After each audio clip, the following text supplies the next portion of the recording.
For a very long time, honestly, I have had this idea of how to create a 360-degree camera, and the day has finally arrived.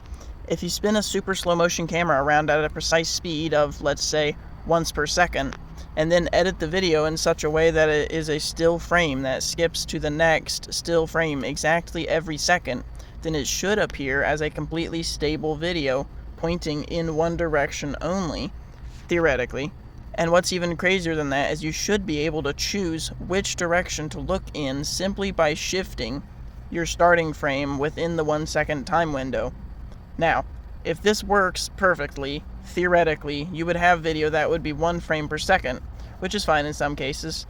Like a Google Street View car, for example, you would only need 1 frame, maybe even every 5 seconds in that case.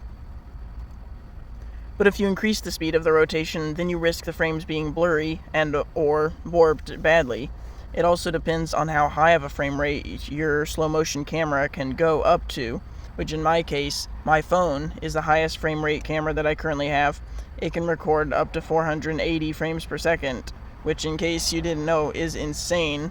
As far as is currently possible, this is the highest frame rate I think any regular person can obtain from a small handheld device, so this is going to be a great test for it.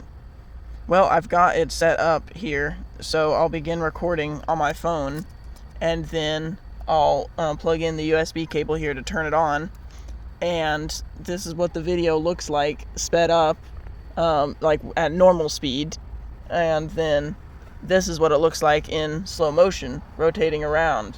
Now, I will, in editing, skip some. This is not exactly once around per second. I haven't tuned it in perfectly in this clip yet, but I can still measure. It is a very precise speed, so it is the same speed constantly, and so I can measure exactly how many milliseconds it takes to spin all the way around, and then skip frames on that then. And it's kind of stable, but it's not great. Another thing with this, though, is you can shift off a little bit to get another frame as well, so then you have 2 frames side by side, and if you put them together like that, then it will look pretty warped, but it's like a fisheye lens wide angle, basically. I am definitely going to be experimenting with this build a lot more in the upcoming weeks, and testing it out more in depth, so definitely stay tuned for that.